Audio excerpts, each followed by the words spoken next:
Good morning BSc third year students. Now discuss burn.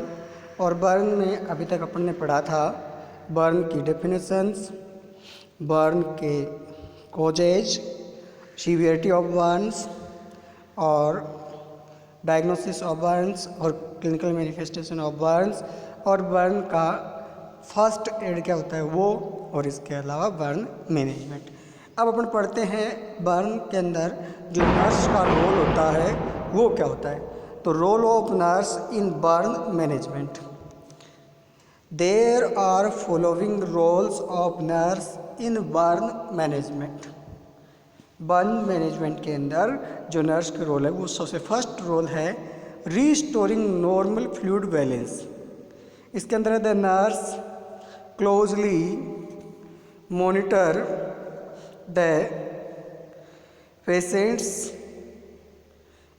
IV and oral fluid intake using infusions pumps to monitor changes in fluid status। यानी कि जो एक patients को orally और ivy fluids दिया जा रहा है उसका मैनेज करना और उसको मॉनिटर करना। नेक्स्ट है इसी के अंदर careful intake and output and daily weights are obtain. यानी कि वैसे कितना तो फ्लूइड्स ले रहा है और कितना वो आउटपुट कर रहा है यूरिन के थ्रू या फिर स्वेट्स के थ्रू, उसको भी अपन साथ में इन्वॉल्व करते हैं, यानी कि काउंट करेंगे। इसके साथ साथ administer the medicines as prescribed, यानी कि जिस हिसाब से या जो मेडिकेशंस डॉक्टर के थ्रू प्रिस्क्राइब की गई है वो मेडिकेशंस प्रोवाइड करवाना। नेक्स्ट है सेकंड टाइप था प्रिवेंटिंग इन्फेक्शन, यानी कि इन्फेक्शन से प्रिवेंट करना। इन्फेक्शन से प्रिवेंट करने के लिए a major part of the nurse role during the burn care is detecting and preventing infection. यानी कि बर्न के अंदर नर्स का इम्पोर्टेंट रोल है वो है कि बर्न के अंदर इन्फेक्शन को प्रिवेंट करना, कम से कम इन्फेक्शन हो इसको मैनेज करना। नेक्स्ट इसके अंदर है aseptic techniques is used for the wounds care procedures and for any imaging procedures। यानी कि एक नर्स का रोल होता है, एक नर्स की रिस्पॉन्सिबिलिटीज होती है कि वो जब प्रिवेंशन जो मान लो कि वाउंड है बर्न का उसकी केयर कर रही है, उस केयर के समय वो विशेष तौर से ध्यान रखे कि उनको किसी तरह की कोई इन्फेक्शन ना हो, इसीलिए उसको असेप्टिक टेक्निक्स यानी कि प्रॉपर हैंड वॉशिंग्स, ग्लव्स का यूज, ये सारी चीज़ें करना ज़रूरी होता है। नेक्स्ट है the nurse protect the patient from the sources of contamination, यानी कोई कंटामिनेटेड अगर सोर्सेज है तो उनसे भी वो उसको प्रिवेंट करती है। उनसे प्रिवेंट करने का उनका मेन है कि वो कोई भी ऐसा इन्फेक्टेड कंटामिनेटेड जो ऑब्जेक्ट्स है उसके संपर्क में ना आए। नेक्स्ट है मेंटेनिंग द एडिक्वेट न्यूट्रिशंस, यानी कि एक नर्स की रिस्पॉन्सिबिलिटीज़ है कि वो न्यूट्रिशन लेवल्स को भी मैनेज करे। इसके अंदर है the nurse collaborate with the deduction to plan patient and proteins और calories rich diets that is acceptable to the patients. यानी पेशेंट्स को ऐसा न्यूट्रिशन प्रोवाइड करवाया जाए जिसके थ्रू प्रोटीन और कैलोरीज की मात्रा हो वो एडिक्वेट हो, उसके अंदर प्रॉपर मात्रा में प्रोटीन्स और कैलोरी हो। फैमिली मेम्बर्स में be encouraged the to bring nutrients and force to the hospitals, यानी कि अगर मान लो पेशेंट घर से खाना लेकर आ रहे हैं तो उसके अंदर भी ऐसा खाना हो जिसके अंदर पर्याप्त मात्रा के अंदर न्यूट्रिएंट्स हो। If requires the feedings tube is inserted and use for the continuous और bolus feedings स्पेसिफिक फार्मूलाज, यानी कि अगर किसी तरह से उसको राइस ट्यूब डालने की कोई ज़रूरत पड़ी या फिर अदर ट्यूब्स है उसे अगर अपन फ्लूइड्स दे रहे हैं तो उसको भी स्पेसिफिक फार्मूले के तौर पर देना है कि 1 मिनट में कितना जाना चाहिए फ्लूइड्स अंदर, 1 घंटे के अंदर कितना फ्लूइड्स देना है और 24 घंटे के अंदर कितना फ्लूइड्स देना है, ये सारा कुछ मैनेज करके देना चाहिए। नेक्स्ट है nurse use to check the patient's weight each day to monitor weight loss and gain, यानी कि नर्स का भी एक रेस्पॉन्सिबिलिटीज़ होती है कि वो पेशेंट्स का जो वेट है उसको चेक करे और चेक करने के आधार पर वो बताए कि इसके अंदर वेट लॉस हुआ है या वेट गेन हुआ है। नेक्स्ट है 4th पॉइंट था प्रमोटिंग द स्किन इंटीग्रिटी, यानी कि जो स्किन की इंटीग्रिटीज़ है, स्किन में किसी तरह की इन्फेक्शन होना या फिर वो लगातार शोर वगैरह होना, वो चीज़ें नहीं हो, उसके लिए भी प्रमोट करना चाहिए। तो the nurse serves at the coordinations, the nurse also assist the patients and family by the interaction supports and encourage to that take on the active parts in dressings changes and wound care when the appropriate, यानी कि पर्याप्त मात्रा में patients की care करनी है, wound की dressing करनी है, वो अच्छी तरह से करें। नेक्स्ट है रिलीविंग पेन एंड डिस्कम्फर्ट्स, इसके अंदर है nurse having a primary role in relieving pains and discomforts by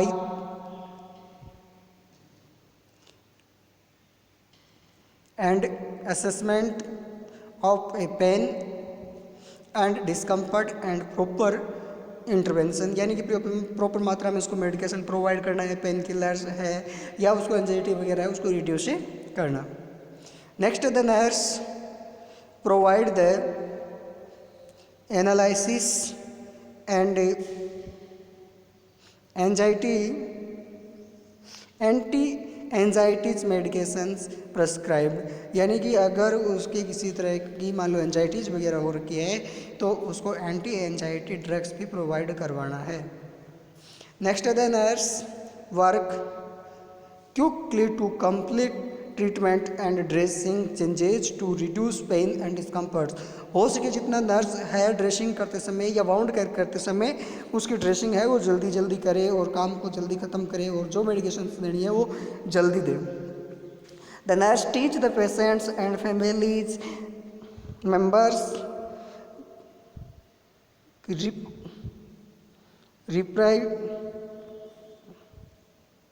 regarding care of the bounds and relaxation techniques, यानी कि जब पेशेंट घर जा रहा है, बर्न पेशेंट था, तो एक नर्स की रिस्पॉन्सिबिलिटीज होती है कि वो भी उसको पर्याप्त मात्रा में जो है वो टेक्निक सिखाए जिससे क्या है कि वो घर पर केयर कर सके। प्रमोटिंग द फिजिकल मोबिलिटी, यानी कि उनको पहले से पेशेंट्स और पेशेंट के जो फैमिलीज है उसको बताना होता है कि भाई अपने को किस तरह से केयर करनी है।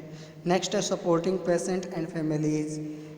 अब है nursing management of Burns, nursing diagnosis, यानी नर्सिंग मैनेजमेंट के अंदर फर्स्ट पॉइंट होता है। वैसे तो क्या है कि प्रॉपर अगर देखा जाए तो क्या है कि नर्सिंग असेसमेंट, सबसे पहले असेसमेंट होता है। असेसमेंट के अंदर पाल्पेशंस है, अस्कल्टेशंस है, वो टेक्निक्स काम में ले करके या हेड टू टोइज अपन एग्जामिनेशन करते हैं या पेशेंट के जो मान लो कि अपन कहते हैं कि सब्जेक्टिव और ऑब्जेक्टिव डाटा कलेक्ट करते हैं असेसमेंट के अंदर, वो कंप्लीट हो जाने के बाद आता है नर्सिंग डायग्नोसिस। और नर्सिंग डायग्नोसिस के बाद में होता है गोल एंड प्लानिंग, और गोल एंड प्लानिंग के बाद में होता है इंटरवेंशन, और इंटरवेंशन के बाद होता है उसका इम्प्लीमेंटेशन, और इम्प्लीमेंटेशन के बाद में होता है कि उसका रेशनली क्या है, रेशनली एक तरह से अपन इम्प्लीमेंटेशन को कह सकते हैं। लास्ट में होता है इवाल्वेशंस।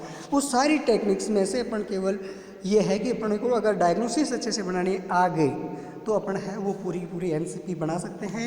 और नर्सिंग मैनेजमेंट के अंदर मेन तो एनसीपी ही होता है। मेन में एग्जाम में आए तो आपको एनसीपी ही बनाना है। और एनसीपी पहले आपको बता देता हूँ कि कौन कौन से नर्सिंग डायग्नोसिस हो सकते हैं बर्न के अंदर। तो बर्न के अंदर सबसे पहला है impaired gas exchange related to carbon monoxides, poisonings और inhalation and upper respiratory tracts. Next second nursing diagnosis है ineffective airway clearance related to edema and defect of smoke inhalations. Third है fluid volume deficit related to increase the capillaries permeability and loss of fluids from the burn wounds. Fourth है hypothermia related to loss of skin, microcirculations and open wounds. Fifth है pain related to tissue injury. Sixth है risk for infection related to loss of skin barriers and attend immune response. Next है impaired skin integrity related to open burn wounds and surgical interventions.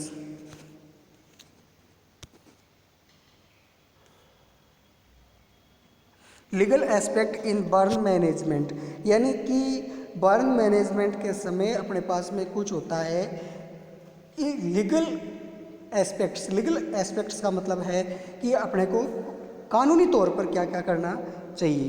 कानूनी तौर पर सबसे पहले है non maleficence, it is a doing harm of burn patients forcefully, यानी कि किसी तरह से अपने को फोर्स करके एक बर्न पेशेंट को नुकसान नहीं पहुंचाना है। May treated procedures carry out be harmful from burn patients is an important for reach nurse to the examine and evaluate the stimulation to determine the risk और harm to the burn patients, पूरी care करनी है। Second point था इसके अंदर standing orders. Standing order के अंदर है give the only physician returns orders, यानी कि अपनी तरफ से बर्न पेशेंट का कोई केयर नहीं करते हैं। जितना एक डॉक्टर्स ने लिखा है, जितना एक फिजिशियन ने लिखा है, जितना एक सर्जन ने बताया उसके अनुसार काम करना होता है। नेक्स्ट है मेडिको लीगल केसेस, यानी कि बर्न एक केसेस है वो एक एक्सीडेंट्स हो सकता है या फिर एक मान लो कि आपसी द्वेष की वजह से हुआ हो, या मान लो वो क्या है कि किसी भी तरह से अगर मैं अपन ये कहें कि वो पुलिस कंप्लेंट के अंदर होता है, यानी कि पुलिस की उपस्थिति के अंदर उसकी केयर की जाएगी, उसका मान लो कि कंसेंट लिखवाया जाएगा और उसके बाद में उसको जो मान लो कि उन्होंने क्या बताया वो लिख करके रिपोर्ट करने के बाद ही उसका इलाज शुरू किया जा सकता है। नेक्स्ट है कंसेंट इश्यूज। कंसेंट इश्यूज के अंदर है कि कोई भी सर्जरीज हो या मान लो कि कोई मेजर ऑपरेशन होता है, उस समय सबसे पहले उसके घर वालों से ये लिखवाया जाता है कि इस वजह से ये सर्जरी की जा सकती है और इस सर्जरी में ये हार्म हो सकते हैं, इसके लिए खुद पेशेंट और पेशेंट के रिलेटिव्स जिम्मेवार होंगे, इसके बाद ही ऑपरेशन किया जाता है। अगर मेडिको लीगल इश्यूज के अंदर अपन कंसेंट नहीं लिखवाते हैं तो अपन उनके लिए गैर जिम्मेवार हो सकते हैं। Thank you.